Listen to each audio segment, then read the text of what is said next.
C'est désormais sous contrôle des forces armées depuis le dimanche dernier lors des opérations musclées menées par l'armée régulière avec l'appui fait aérien. Bon début de semaine à vous, chers abonnés d'Africa Cool Télévision. Merci de la fidélité et confiance. Nous avons un programme Nabiso. Merci Ninge. Bon dimi koyamba biso sous une fois de plus na banda ko nabino. Merci Ninge. Bozo continuer à porter biso à cœur. Merci Penaba Onyoso. Bozo continuer penza d'une manière ou d'une autre. Ça la promotion ya chaîne Nabino Africa Cool Télévision parce que du jour au jour, tout le monde a vraiment des nombre d'abonnés. Ils ont bon comme exemple un effort absolument personnel, mais puisqu'il y a moi catégorie moi ya batou, bandima penza ko ça la promotion ya Africa Cool Télévision en tout cas de l'heure ou de près, to remercier bino to timote libo connexion na moté ma peau vous remercier voilà. Néambili bino mokoli alelo Jean-Bert Mans Congolo et l'on a tout d'abord ko analyser actualité à République démocratique du Congo. Voilà, la montée en puissance des FRDC après la reprise des combats avec les M23. Les FRDC avancent vers Bunagana. Voilà. Tout ça, pensa qu'on félicite Moussala Makasi Oyo. FRDC n'a pas bon ko sala. Tout ça, mituna kula mukawana. Est-ce que eza lié na ba changement, na ba mise en place que ça na kati FR na kati ya armée na biso ou bien il y avait une main. Eza ki na bato moko babanda ki benda ko freiner ke ba FRDC na biso ba kende diboso kasi plus d'un Congolais baza bongo ko mituna armée na biso baza ko bunda bango moko wapi ba force ya EAC oyo penza mbongo eza ko bima ebele o bayaki pona koluka kotia maboko na ba vaillant militaire na biso. Le cardinal Fridolin Ambongo ayaki bongo ko restituer devant la presse où ils a tourné na ya salaki nangambu ya bandu depuis le territoire ya Kwamun par rapport ya ba massacre où ils ont sena depuis un certain temps to ebi ke côté ya Kwamun tukuna penza ils a koninga na makasi kasi constat na ye ils salaki penza passe makasi selon ye alobi ba Rwandais bazana bango impliqué te na kati ya ba désordre wana bato baza impliqué ce sont des Congolais et puis baza ko circuler librement awa na kati ya Kinshasa à pointer même du doigt les chefs qui en fou oyo to monaki a posé pemi na mokonza mboka soit disant aza chef coutumier ya ngambo ya kwa muntu kasi bandeko belé ba monaye pembeni ya Joseph Kabila. La commission des affaires étrangères du Sénat, il y a États-Unis d'Amérique, basengi bongo une enquête et bongo na kosalima et puis ba sanctions et zala contre Rwanda oyo baza alarmé par les informations selon lesquelles le Rwanda soutient de nouveau les rebelles. Basengi ba enquête et salama ceux qui ba culpabilité et bongo établi ba sanctionner Rwanda oyo continuer ko tungisa penza ba Congolais au bavandi na SR Nangambu ya SR République démocratique du Congo. Une délégation des anciens présidents de deux chambres du Parlement, conduit par l'ancien président Léo Kengoa Dondo, qui bongo ko plaider mokolo ya mercredi auprès du président du Sénat Bati Lukwe Bonalkambo Oyo Italie, arriéré des salaires na bango et puis applicabilité ya loi sur les anciens présidents de la République et les anciens corps constitués. Donc déjà batika musala bongo bambo na bango il faut bafuta bango et ou meli penza makasi to commenter pe retour ya Kalev Mouton awa na mboka na République démocratique du Congo au depuis un certain temps abandaki komona na te bisika azalaki kasi azongi ayeko affronter justice et puis azako senga bolimisi na bato o nyonso selon bango ye Kalev tant azaki à la tête ya aner asala bango mabi voilà les quelques sujets on a kolobela avec mon invité à qui j'ai dit bonjour président Berkmans Congo. Merci beaucoup, Thérèse. Mbote na yope, mbote na balandinyo sur Africa Cool Télévision. Voilà.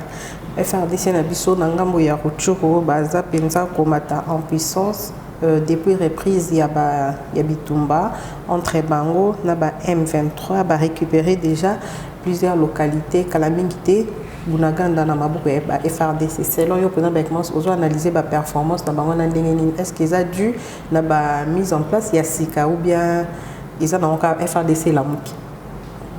Merci beaucoup, Thérèse.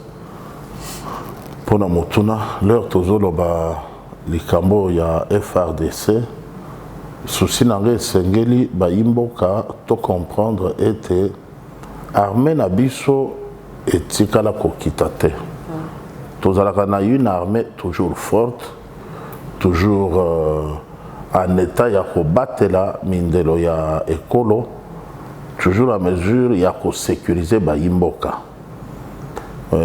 Kokoso eutaki na désordre oyo mwana honorable sénateur Joseph Kabila atiaki na mboka nanko de manière préméditée pour rendre le pays ingouvernable, apposaki base ya balkanisation.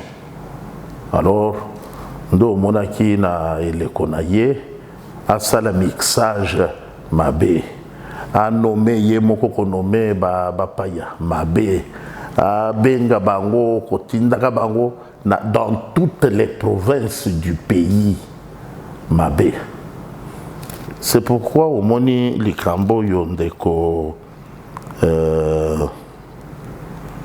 mwana mboko yo azalaka conseiller en matière de sécurité, conseiller spécial en matière de sécurité, mukolo parti MSR oyo baboto lakaye parce que à Longwe à Boyi likambo ya troisième mandat Pierre Lumbi. Pierre Lumbi a tika témoignage moko ya motuya alobiye comme conseiller principal en matière de sécurité ya Kabila Moussala ndeko Joseph Kabila senga kiye atindi ye na Katanga alobi na ye ngai likambo ya de père et de mère ezotungisa bana République démocratique du Congo bazobo ya ngai balobi nazali mopaya naza mwana mboka te yo kasi kende na Katanga sala manso solola na ba chef coutumier solola na ba notable sala nyonso po ebima lokola nazali mwana ya Katanga Katanga ebima village natal na ngai na ba créer les nationalités musala oyo Pierre Lumbi alobi musala batinda kiye kosala na sénateur Joseph Kabila na Katanga yango wana ngai te Pierre Lumbi conseiller spécial en matière de sécurité na ye nda lobi bongo sikoyo nakokamwa bandeko mususu lero bazotelemela likambo wana soko simbi yango otungisi kimia na bango soko simbi kaka likambo ya de père et de mère otungisi kimia na bango omoni lisolo moko ebimaka wa ya test ADN lisolo wana elingaki éclairer esalisa biso makasi kasi eza na bato oyo soki botangi likambo ya ADN idani atabino yo nani alobi na yo ke papa na yo wana nde papa na yo cet acharnement bien chercher quoi test ADN kaka matériel pe ezali docteur Muyembe azali na inerbe komi test à paternité docteur Muyembe un médecin de renom de réputation, un médecin utile à tous les Congolais. Pas un médecin mokoboye ya localité à Téléméliwana, non. Au moni baboya likambwana ya test ADN. Awa babanda ki likambo ya ndeko moko na bino moninga na bino journaliste babomaki bauti ko bomawa pona zalaki ko sala ba vidéo mingi ya Monsieur Soriano kolakisa akeko solola na grand frère na ye akeko sonde ayeba Kadiombo ya des journalistes technique analyste politique Kadiombo ya batu akufi po akeko simba makambo ya origine ya Monsieur Soriano Moïse Katumbi Chapwe. Alors namoni quelques énergumènes bazalaki soki se soboye babimi apparemment batu ya nzala na ibite soki basombelaki bango potopoto ye azali mwana na biso awa nde mboka na ye na bitala ba théâtre mususu ezanga tina est-ce que yo okoya kobanda na mutu neti ngai boye ke na prouver yo soki nazali de père et de mère mais okosambwa parce que nayebi te canonnade oyo ekola mukapona ko défendre l'origine yo moko kokamwa. Alors j'en étais à dire que oyo obengi monter en puissance performance ya ba FRDC. Non, c'est tout simplement que ba FRDC ba komi libre ya kolakisa oyo ba yebi. Ils sont capables. Ya kosalela oyo bango ba yekola musala na bango oyo bazaki ko étouffer bango ba salate. Tozali na une armée très forte, très bien formée. Au moni na état oyo tozali koloba côté kuna ba FRDC ba komi ko conquérir ba localité kada mingi te Bunagana et Kokoya tozali sous embargo tosombi mandoki te kasi kaka oyo mike wana oyo ya muke oyo tozala kanango ya kala wana yango moto ezo pakatisa armée moderne oyo Nations Unies alobi manduki baza nango biso Nations Unies tozo kokate FRDC na moyen parce que moyen ya Nations Unies leki ya FRDC Nations Unies à lobby, il y a M23 et l'équipe Yaye. Ça veut dire FRDC azobenga na batouana na banzete ambila. C'est pourquoi na émission passée na yebisaka yo que likambwana ya Bunagana eza eloko moko ke tokoki ko pona paroisse moko to libotinda basukuto babenga na batouana babengani pe bango. Alors aujourd'hui FRDC bazobenga na bango kaka ndenge mobote agangela kamwana na ye ya 3 ans. Allez yo longwa bangwa ba pakatimba.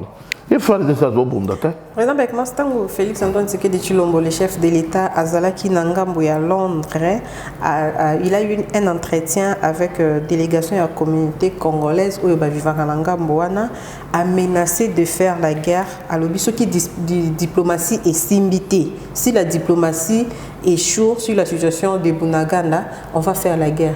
2 jours après, Tomoni FRDC télémi. Est-ce que Izalaki mot d'ordre moko et puis ça qui indirectement ou bien FRDC bayo qui karaki moko nzambo kalobi et puis ils se sont pris en charge? Bon, maman Thérèse, merci mingi pour motuna. Omoni ya liboso lobi FRDC a komi ko mataboye. Azobotola botola ba localité ezali balamuki ou bien ezandenge nini te bakomi libre parce que oyo batielaki bango bakambi FRDC o bazalaki liboso c'était des aventuriers, des affairistes qui étaient là pour se faire payer par le Rwanda. Allez, bozala nanu mupanzi to meka batu neutre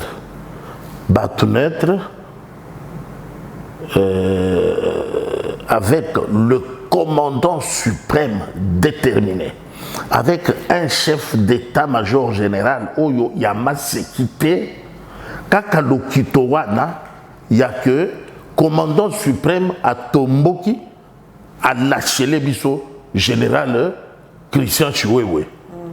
Ndembango wana bango bapa. Soki bayoki kaka makolo ya FRDC bango boko baba ndimbango. FRDC nano abeti mutute.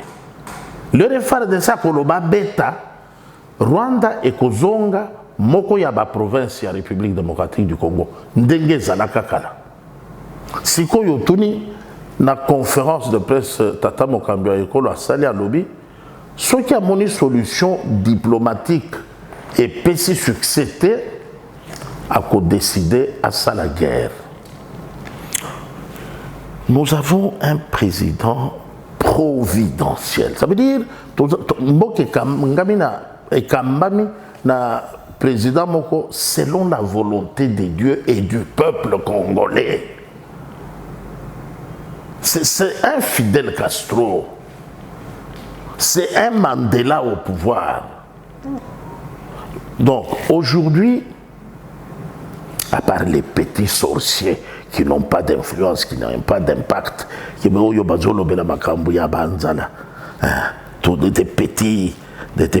des apprentis sorciers comme ça, mais l'ensemble du peuple est derrière son leader, et derrière son président de la République, derrière l'armée, derrière la police. Comme ça, au Tawapi, Amérique, et ngana sécurité boteka ba bloc pétrolier na bino azotia musapi boye bango moko babaluki batikali kimia bakoleka wapi parce que nous sommes là derrière notre président. Donc on peut dire que la RDC a comme qu'on s'est fait respecter. Tout bamboka mike qui ne vivent que des aventures comme la France là, tout bamboka comme ça, des États voyous, des États sans culture respectable, comme la France là, noyée au milieu de l'OTAN à cause de Yakimouyi Bikaka. Hein? Des pays qui ne peuvent pas être donnés en exemple, comme la France. Débat tubakoyi ko sala lecture ya ndenge bosusu mais ye azela bazo corriger ya na Poutine kala mingite. Alors tata mokambio ekolo koloba ete diplomatie ce qui est échoué, je vais faire la guerre.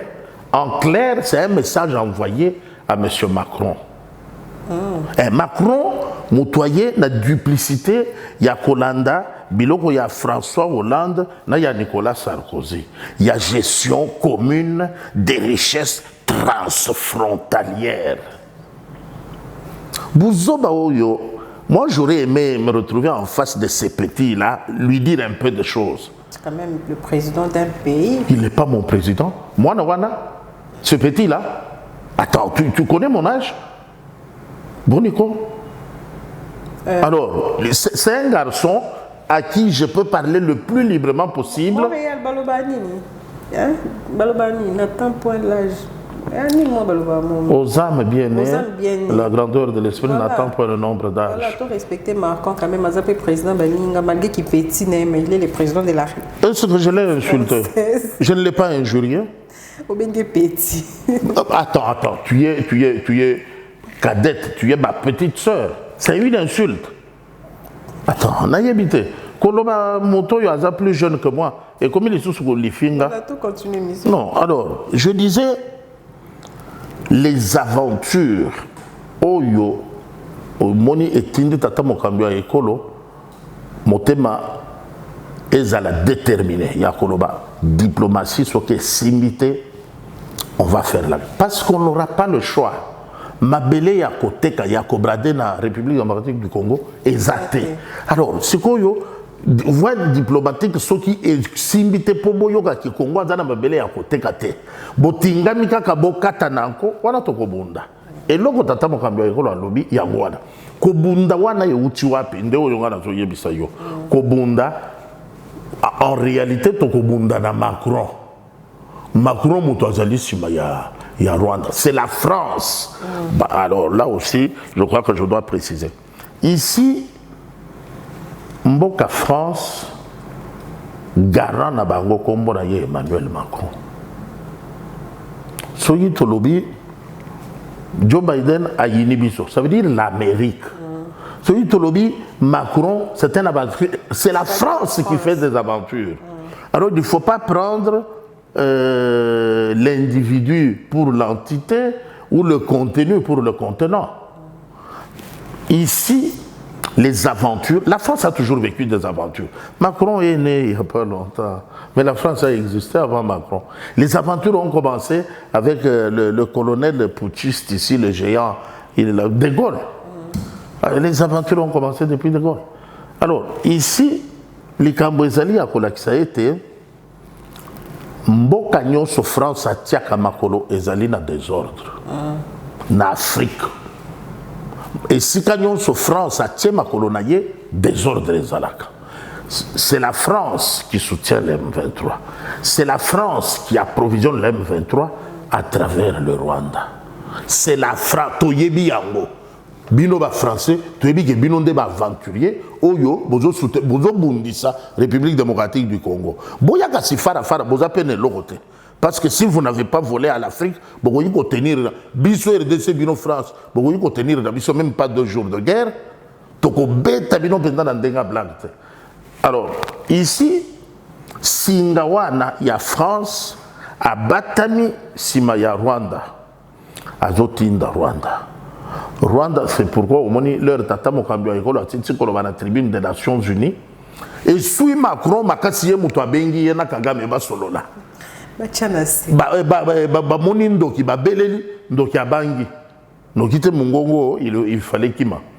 Alors le jeu de la France oyo toyebi jeu d'escroquerie, d'aventure, de spoliation, de pillage, de vol caractérisé na continent africain nanu esilité bazo changer yango nde ba forme nde tata mokambi ya ekolo alobi boy lui qui est la personne la mieux informée keba noyo ya M23 manduki bazwi wapi baye kotelema bakomi na bachar na balance roquette na arme artillerie lourde. Rwanda azo fournir mais Rwanda yazwi wapi France moto azo pesa na Rwanda sikoyo bino boze la France aya ko pacifier aya ko katalikambo non on va faire la guerre ezali jeu ya France wana ya koloba comme Nations Unies bayeba lobby babangi M23 et baleki makasi manduki na bango eleki ya biso d'accord rentrer parce que on vous envoie pour une mission impossible. Voilà. Force africaine et France a téléméli bango. Tebino boko tamakambote. Bon, on a une force tampon. Dans notre pays, ça ne va pas se passer comme ça. Pardon, motuna moko pezali to moni ba FRDC bango moko bazana front baza kubunda. Tozo mitu na kasiba force ya EAC wana. Bango bazaka ko salaka observation wana ba élève ya France ndelika na anticiper déjà dans d'autres. Est-ce que c'est une bonne occasion de se débarrasser na bango? Non, tata mokambi ya ekolo l'énigmatique rangère batu bako comprendre pourquoi to benga kaye énigmatique boko comprenaka nanu bo comprendre ngo bien te to boy ko pesa occasion na ba état voyou. Il y a koya kosala forcing moko boye putsch moko boye ko imposer biso situation de fait. Non. Bino bolobi Nations Unies aye koti akimia depuis tout ce temps plus de 15 ans a tchekimia te batupe bazoku fakaka. Bolongola ye bolingi kolongola ye te. Mais boboyi botiki po na nini? Te po batuya ayaki po a désarmer balikiye na makasi balikiye na manduki. D'accord. Si vous avez une présence inutile. Bazu force africaine. Force wana France a côté nasima. Te bino bobundate. Bino bozala kaka wana lokola Nations Unies. Mais on ne peut pas attendre un résultat différent quand on n'a pas changé de paramètres. Le changement est venu de la République démocratique du Congo. Tata mokambi ya ekolo afandi na staff naye a observer la situation ndenge ezali a pesi matoi na bana naye ya FRDC ya la police ya service d'intelligence a eu courage naye à mwana mobali. Je fais la purge au niveau de l'armée, au niveau de la police, au niveau des services de renseignement. Première dose, les bandits ça palpite na terrain. Donc bitumba wana ya koloba soki diplomatie et simbite tokobunda et koti na matoi ya ba pinga na biso ba moni mutation na loye salemi et puis c'est pas n'importe qui oyo ba nommé kuna. Donc voilà,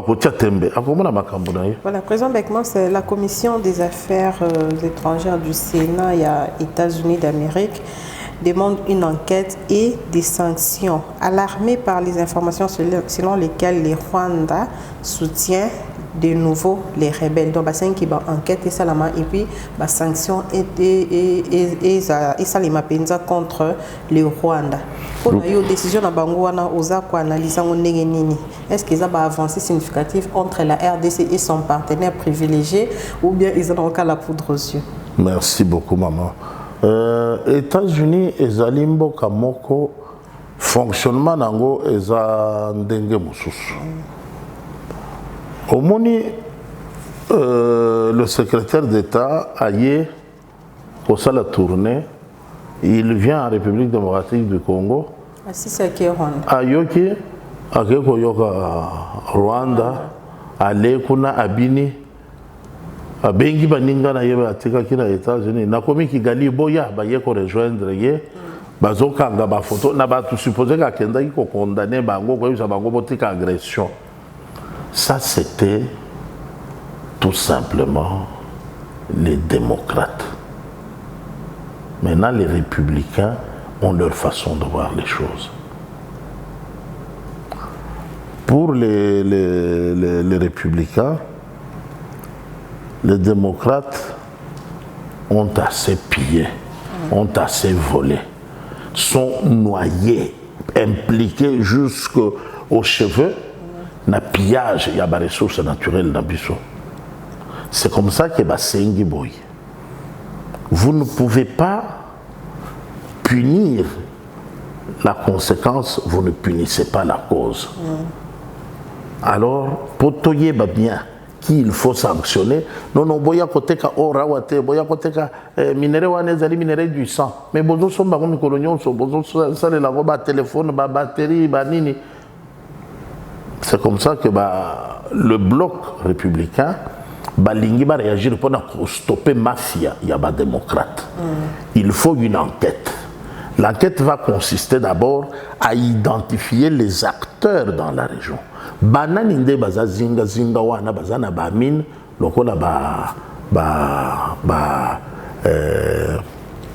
bazo exploiter illégalement. Bato yo bazo exploiter illégalement le clan Clinton, Tony Blair, tous les affairistes qui sont là, qu'ils soient d'abord formellement identifiés.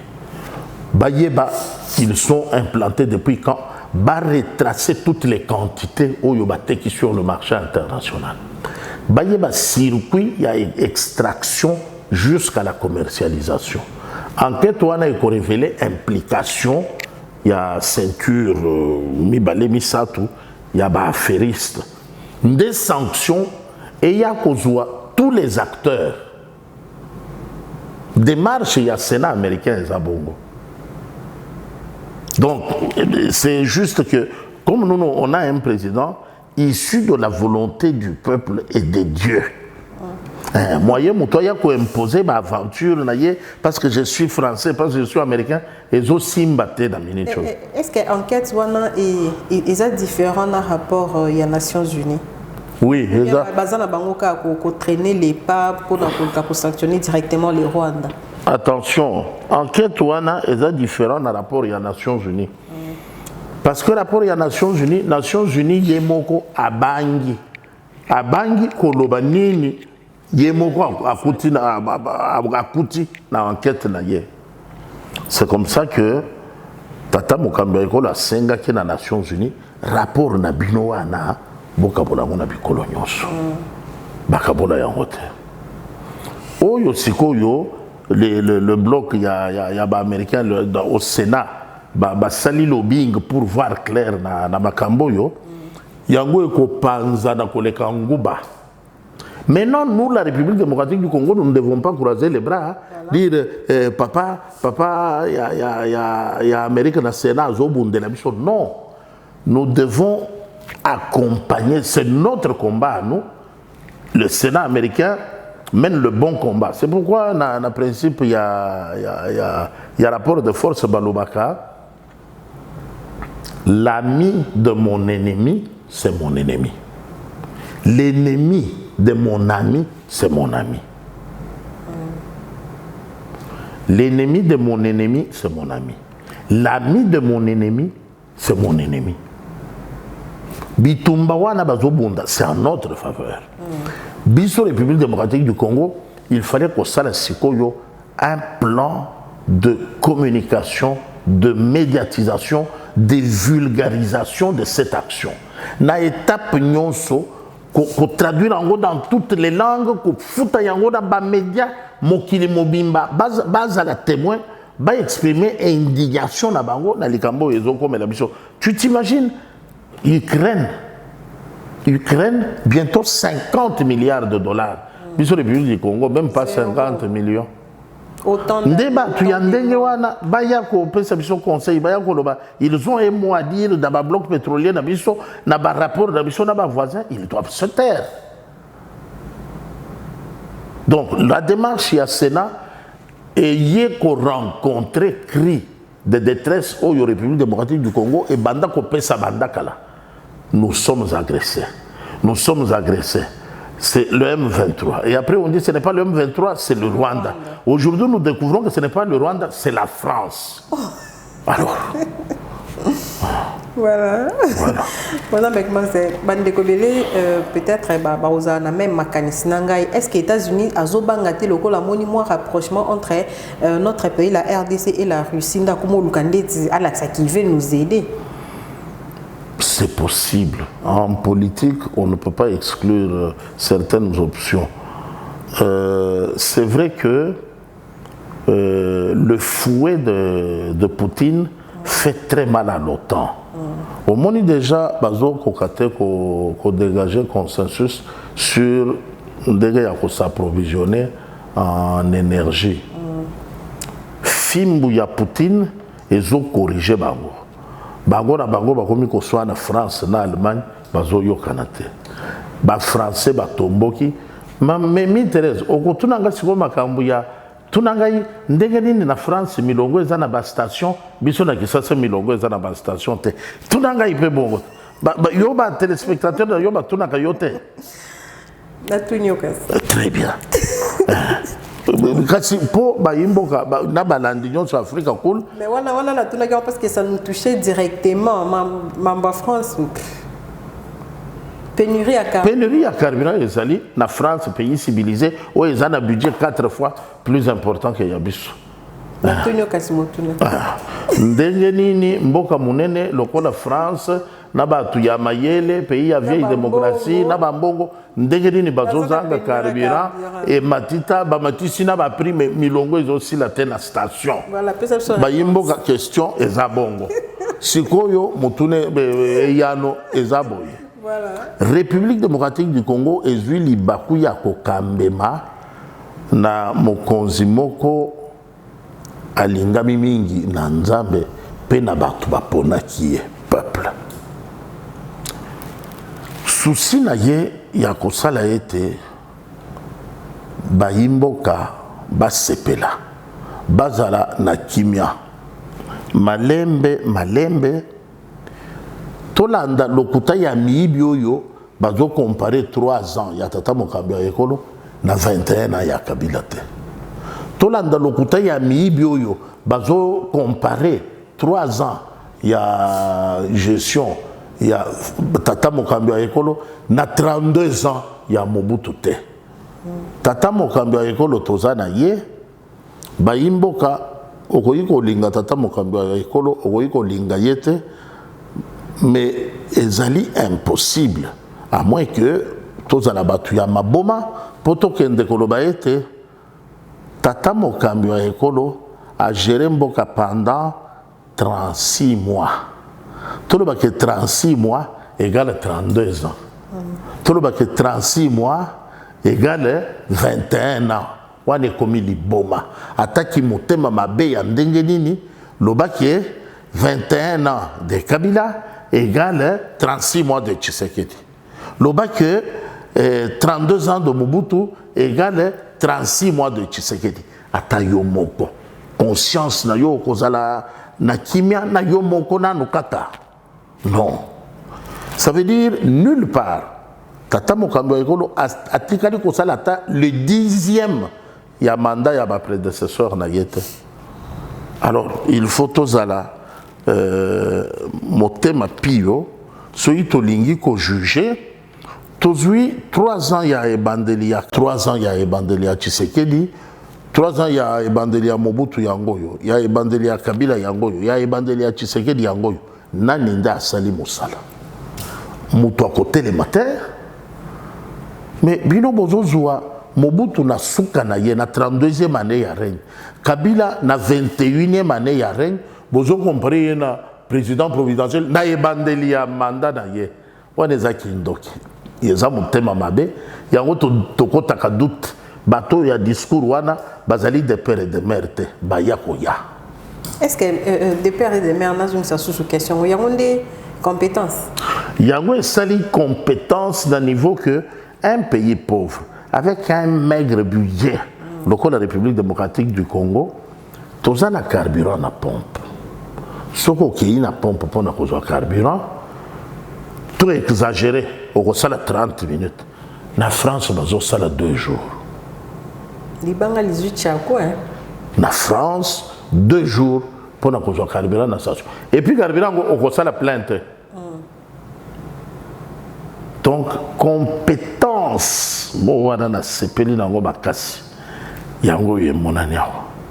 Lelo, pendant que kuna na France, mboka muyibi, oyo yibaka partout. Lelo bazangi carburant, biso tozanango. Voilà.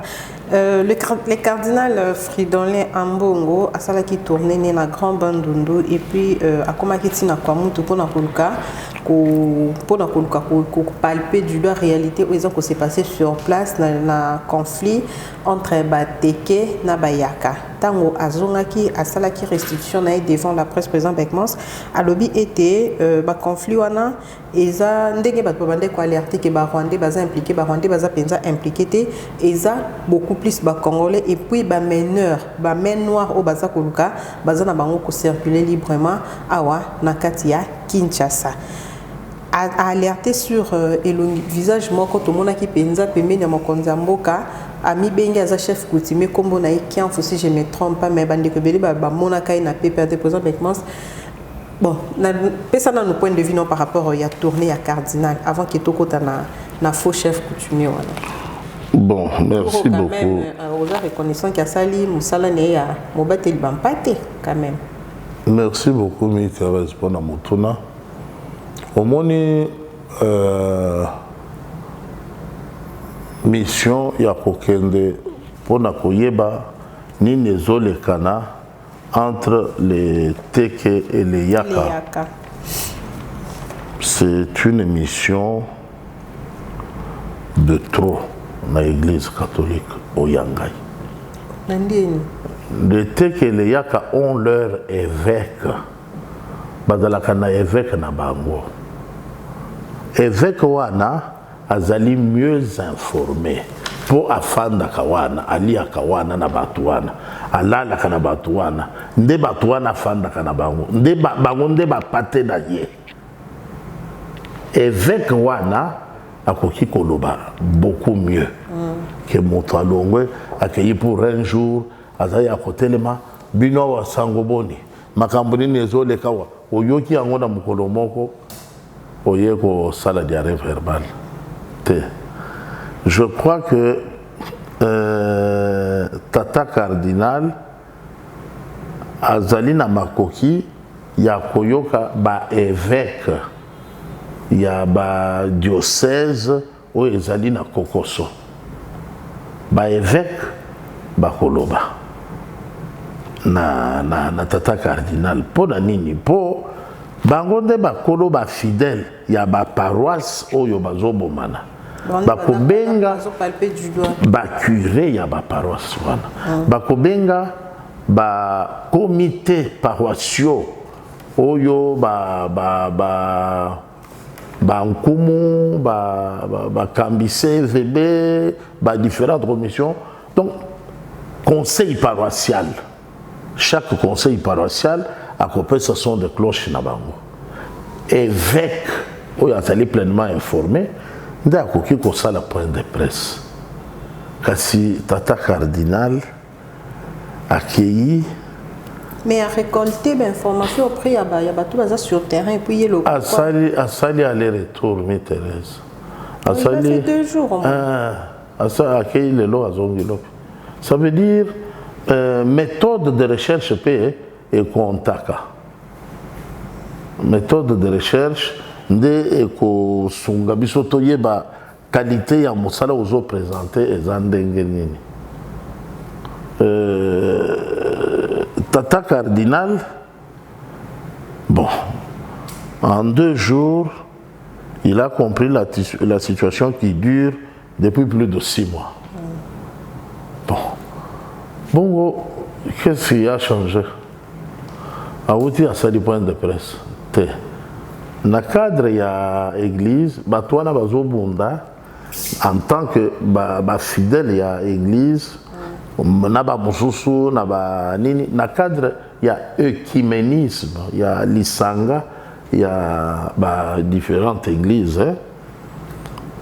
Au lieu il y a comme ça le point de presse, il fallait que benga bakambi mangumba onyo sezali na bandundu.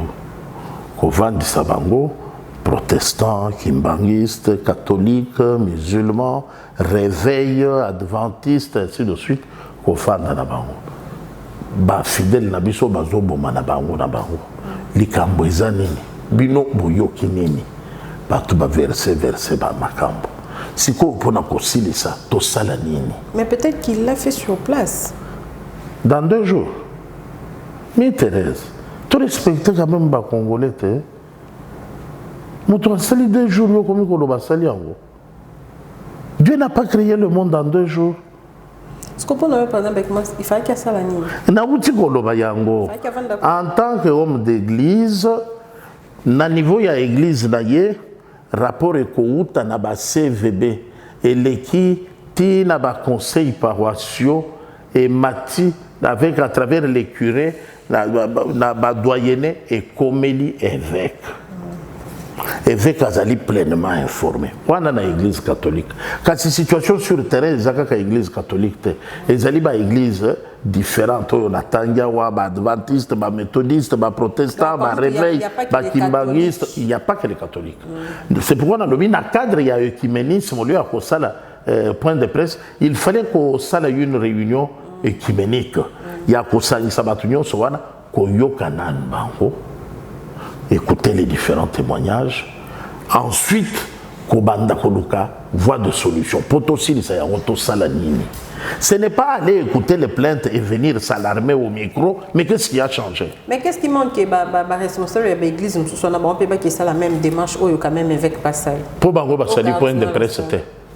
Bango Basali, point de presse. Ce que les gens ont devant les micros dire aux gens, tu peux dire oui, nakenda ki na bandundu. Nayoki les différentes couches de la population. Nayoki les différentes églises qui sont opérationnelles sur le terrain. Nayoki le pouvoir coutumier. Nayoki diaspora. Na recoupement, il y a information, il y a Marso Toyoki. Les problèmes majeurs se regroupent en 4 catégories, en 2, en 3, ça dépend. Nakoyo Kayango, dans la recherche de solutions, va suggérer pour les traditionalistes, lobby boy, pour les autochtones, lobby boy, pour les gens des églises de réveil, lobby boy, pour les méthodistes, alors, biso en âme et conscience, toye comme on a que, au niveau du pouvoir coutumier, il faut ça. Au niveau du pouvoir civil, il faut ça. Au niveau du pouvoir policier, Thérèse, il y avait lieu de mieux faire ou de se taire. Voilà. Tout le Bélassiko de Italie, faux chef coutumier ou le cardinal a alerté comment Bakoko Kotissa, Pemena Mokonzamboka, Moutoaza chef coutumier à Soloté. Merci beaucoup, Thérèse. D'abord, la sécurité faillir quand même. Thérèse, Moutouneza Yangaï. Allez-y. Moussala ya tata mokambi wa ekolo ezali ya koyamba ba vrai chef coutumier te ezali ya koyamba ba faux chef coutumier te ezali ya kosalela mboka elakisi tata mokambi wa ekolo akoki komona mwana ya maternelle asololi na ye c'est son enfant. Akoki komona mwana ya primaire, mwana ya humanité, ya université, un doctorant a sololi na ye, aza mwana na ye. Yo koloba te, mais ndenge nini akeki komona mwana ya maternelle, amoni mwana asali exeta te. Non. S'il fallait que tata mokambi wa ekolo amona congolais nyonso, toza plus de 80 millions. Je n'ai évité combien de millions de jours il va falloir. Non, il faut toyeba au sala jeu ya ba manipulateur te. Ndeko yo son excellence monsieur le président de la République Ayambaki azali congolais de père et de mère. Mais il n'est pas chef. À un moment donné, azalaki na lecture moko biaisée. azalaki comprendre élan ya mbongo wana te aza le seul te mi Thérèse est-ce que okoki kozwa bonne volonté ozwa ofuye na baarchive na yo obimisela biso liste ya bakongolais nyonso oyo tomonaki awa batiki mandefu milai boye na basuki est-ce que tu peux faire ça oyo lelo baza kose bousculer na palais de la nation wana na cité de l'OUA tata mokambi ya ekolo ayamba bango est-ce que okoki kobimisela biso d'archive na yo mi Thérèse mais tout le monde a ba photo ya ba congolais oyo babandaki kolata cravate ya rouge na mboko oyo moto azaki kolata cravate ya rouge ye kaka rouge mpona nini mpo matata azalaki kolata rouge mandefu eye boye batiki suki mpona nini mpo Kabila atikaki mandefu lelo bango moto bazobundana biso oyo tomonaka kutu ata chef de l'état te likolo ya bato wana baza tongo pokwa kobenga kokende kofina bambongo bolekisa ayamba ngai tu veux dire quoi on sait déjà ce que tu es de bout en bout alors maintenant qu'un Congolais il faut se réjouir qu'un mauvais se convertisse. Il ne faut pas se réjouir qu'un bon devienne mauvais. Mutuana, azalaki koloba bien te. Ya tata mokambi ya ekolo, ya mbongo na kati ya mboka, ya ndenge mboka ezokambema. Mais afandi azongi mutu. Amoni kazaki kolanda mupepe. Amoni kazaki kolanda mupepe. O nyonso na tangi ya mandefu ya suki bazolanda nini? Alors maintenant, au nom de quoi beaucoup de a changé? Par exemple, moi, je sais que Joseph Kabila a consulté dans la Kachamata, dans le Lubumbashi. Oui. Et bien, ça a noté. Ça arrive, hein? Non. Nabosani Kombo ya Tatoyo, camarade ya Musée Laurent Désiré Kabila, où il y a Betty les solo, il y a maman, il y a sénateur, et c'est Gazali en Amérique.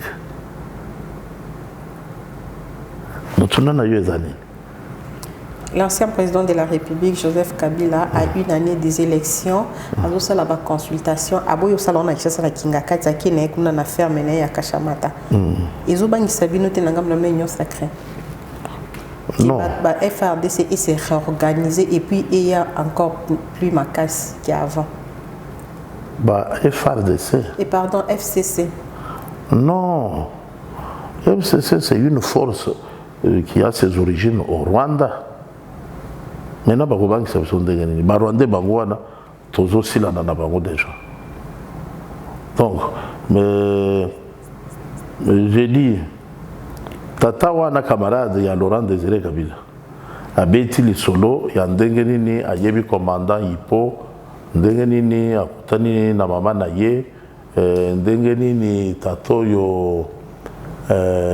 C'est comment François ou Valentin Kanambe ya kufaka yo tanga ki article wana te natanya mote bon est-ce qu'il y a na kotindela yo na kotindela yo tanga to sala émission ya onde longo les qualités nationalité na congolaise nationalité nini congolaise oyo to betili solo ya Pierre Lumbi na betili solo ya Pierre Lumbi les bandeli ya émission mi Thérèse ozo sala semblant ou bien de gagner Pierre Lumbi mukolo MSR musala batinda kiye kosala na Lubumbashi na lobi yango mutuna na yo siko ezandegene mutuna nga est-ce que bozoba ngati que FCC et s'est réorganisé et a sous ma casse mais pona nini ka FCC il fallait kotanga CNDP kotanga M23 kotanga FDN kotanga toutes les forces rwandaises tanga yango ba force rwandaise na mboko yo toyebi bango FCC PPRD CNDP M23, quoi ça? Manini les sources. FDLR, nous sommes la force rwandaise. Au lobby, la force rwandaise, wana, bazobangi sabiso ba congolais pour na maponomi na biso ya 2023 parce que bazo solo la bango na bango. Mikolo so ba solo la kasa. Depuis plus de 20 ans. Oyo bayambo koyo na makasi basolo la kana bango C'est quoi Lelo? Qu'est-ce qui a changé? Ce qui va sololi, bisotozanga appétit. Kalev Mouton de retour en République démocratique du Congo pour affronter la justice et puis Azabongo qu'on s'est excusé auprès de Batou ou Nyon Soubada qu'on s'est considéré le coup la victime. Comment analysez-vous le geste de Naïwana? Bon, Kalev c'est un geste de courage. Geste wana ezali ya courage, ezali geste ya moto alingi mboka na ye, c'est un nationaliste. Parce qu'akokai kokima na ye, il a eu assez de moyens. Il faut vivre dans l'exil, on a même 20 ans, même 30 ans. Mais conscience, il y a qui moi dans mboka sali, c'est vrai, na sala qui m'a bé. Nazo mérité, pas punir ngai, nazo mérité châtiment. Mais une faute avouée est à moitié pardonnée. Est-ce que si kana zonga, na se présenter. Bateau, c'est il faut avoir une très forte personnalité pour savoir s'humilier et demander pardon. Un individu sans personnalité ne peut pas demander pardon. Il va se perdre dans l'orgueil, il va continuer à vous dire qu'il est innocent, il est victime. Mais montoyer à lobby, c'est vrai,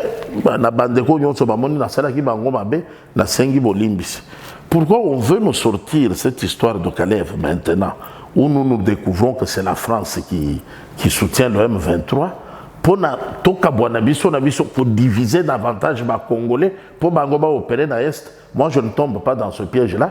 Kalev c'est un Congolais, des pères et des mères. Batika ya fanda wa munguna na biso eza Kalev te. Munguna na biso eza France na Rwanda. Est-ce que expertise nae, savoir-faire nae, na ancienneté nae à la tête, il y a un air qui peut servir dans pouvoir. Mais attends, c'est un fils du pays, il a de l'expérience. On va lui reprocher quoi? D'avoir travaillé. Mais il a l'expertise. S'il peut aider quelque part, il peut aider. Moi, je suis d'ailleurs d'accord. Edi Kapende. J'attends la nomination d'Edi Kapende aussi. Oui, non, il y a le Gouta. Et c'était un jeu monté contre lui. Edi Kapende, j'attends à la nommer générale et à la réhabiliter, à la responsabiliser. Kalev Moutonde, c'est un digne fils du pays, il est congolais de père et de mère, il a travaillé. Et Zana Makambo qu'il a fait de sa propre conscience, et Zana Makambo ça n'est pas par contrainte, parce que Batindia Sala, qu'il s'humilie pour demander pardon, c'est notre frère. Ça, c'est une cuisine interne de Togobongis. Banguna, Ezali, France, Rwanda, Naba marionnette, il y a M23. Voilà, une délégation des anciens présidents des deux chambres du Parlement conduite par Léon Kengoa Dondo a plaidé ce mercredi auprès du président du Sénat Bati Lukwebo pour les paiements de leurs arriérés et de l'applicabilité de la loi sur les anciens présidents de la République et de l'ensemble des corps constitués. Je suis d'accord avec cette démarche. Au moins, les gens dans ce pays, je me demande comment ils réfléchissent. Un individu qui aujourd'hui fait du bruit, il veut revenir à la communicateur et à chef de l'État, était le premier, il y a comme que le sphinx d'heureuse mémoire, le docteur Étienne Tshisekedi, son Excellence, Monsieur le Premier ministre, dans ce pays autant de fois, le fait qu'il y a est né, il y a un docteur en droit. Le fait qu'il y a Kosenga, fruit à Moussala, il y a Motokinaye, il a voulu faire un chantage comme si c'était que Tshisekedi allait faire de la mendicité ou des courbettes devant Gibson. Quand il réclamait son droit, il a travaillé, il doit être payé. Parce que c'est prévu comme ça, et puis Mbongwa Rezaï Kobima, mais ça n'arrivait pas chez lui. Aujourd'hui, qui doit servir le pays? Les autres, les Aubin Minako, les Janine Mabunda, le grand Baoba Évariste Bochab, ils ont servi le pays. Les Thomas Louaka, ce sont des anciens présidents de l'Assemblée nationale. Pourquoi deux poids, deux mesures? Aujourd'hui, Kaka, sénateur Joseph Kabila azwaka moi et lokonaye mais baoyo nyonso bafanda comme si bango basala kité ils ont travaillé les anciens ministres les anciens membres du gouvernement bazwaka moi et lokona bango chaque fin du mois. Problème qu'on se posait mingi na niveau du parlement. Les anciens députés ne sont pas payés et c'est un dossier ouvert depuis HCRPT. Il y en a qui ne sont pas payés. On n'a payé personne. Même ceux de la dernière législature ici, il y a 2011, pourtant, ce sont les gens qui ont servi la nation.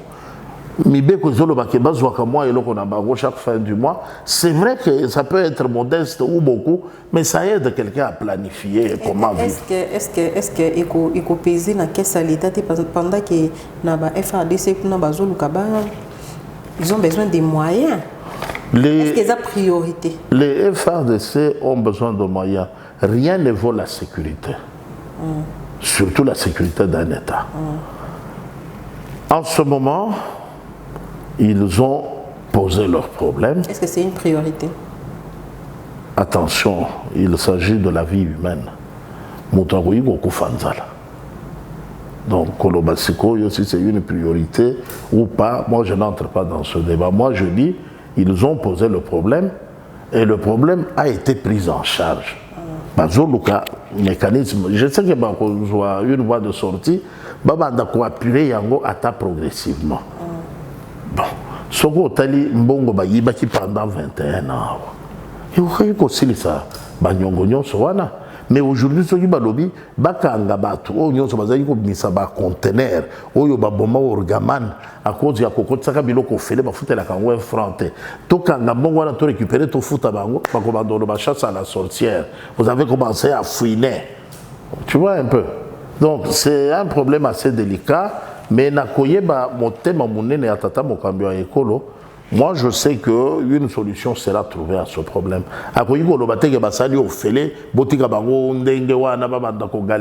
Ça, c'est pas juste. Voilà. Merci beaucoup, Président Beckman. Mot de la fin pour tout clôturer, monsieur. Merci beaucoup, maman. Mot de la fin, Ezali était Baimbo Kato retenir était Moutounion, so, ou Azali Penda Congolais véritable à Lingimboka, to soutenir FARDC, to soutenir la police. Tout soutenir le service d'intelligence, tous à l'Isanga, si matata mokambio ekolo. Ensemble, de tokolonga. Totika koyoka biyoka yoka. Parmi nous, bapaya bazali ebele.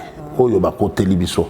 Ezana ba oyo toyebi, officiellement, ba misusu bazali bapaya me statut ezana no moi confus, bazoye bana bien te.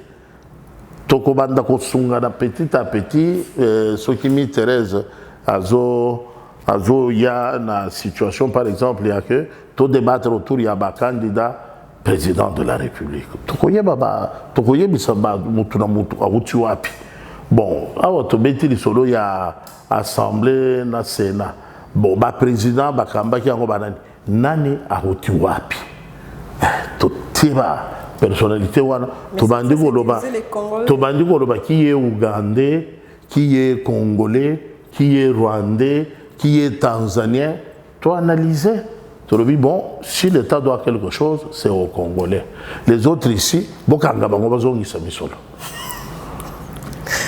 Merci beaucoup, Président Beckman. Merci de balandine sur Africa Cool Télévision. Vous disposez qui est Nabino pour nous collaborer sur mon collègue Lelo. Vous avez toujours les solos la République démocratique du Congo. Tu commentes, tu analyses l'actualité. Yambo Canabiso, Oyo et Sangsaka Biso. Nabino, vous continuez à aimer et à partager ma vidéo Nabiso. Vous continuez à faire la promotion à Africa Cool Télévision. Je fais un clin d'œil à Papa José Mawalombe, Monté Miami Dejo, le papa des trois, oui, Oyo Azo soufflé sur une bougie de plus. Heureux anniversaire à vous, papa José, et puis heureux anniversaire à vous, tonton Dani Zayob DZ, les grands réalisateurs dans Katia Top Congo Motemaya, maman Nora, Azo soufflé sur une bougie de plus. Voilà, restez connectés. Bye bye, à la prochaine. Africa cool. Et abena cool. Africa cool. Abena cool. Le quoi cool matopi. Après toujours. Après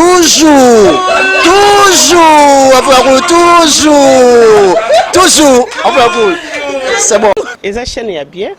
Et puis vous êtes très rapide. Et ça très rapide. Et ça chaîne mon co. Bah quoi ça a bien confiance. En tout cas, nazo senga na bato oyo nanu ba souscrire te bazwa. Donc, eza vraiment net oyo ba lobakaki boka lelo, lamba lelo, lia lelo. Vous voulez le Congo?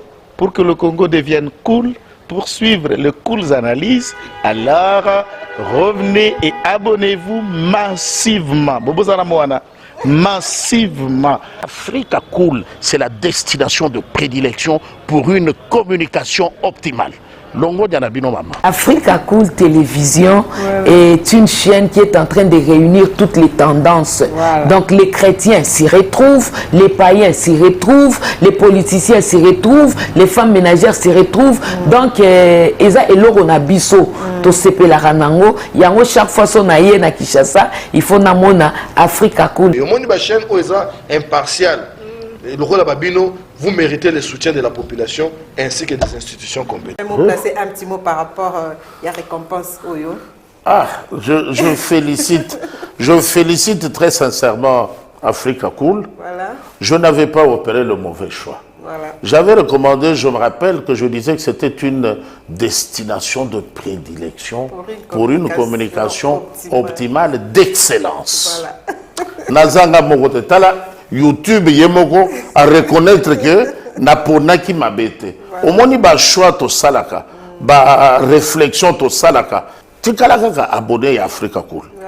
Tikala comme ça to partage ka. Bravo Africa Cool. Merci beaucoup. Bravo Bino mutubo s'abonner parce que trophée Ezali ya Bino, Ezali partagé. Voilà. Moi je me sens aussi copropriétaire, il y a prix Oyo. Voilà. Bravo Africa Cool. Merci beaucoup. Toujours.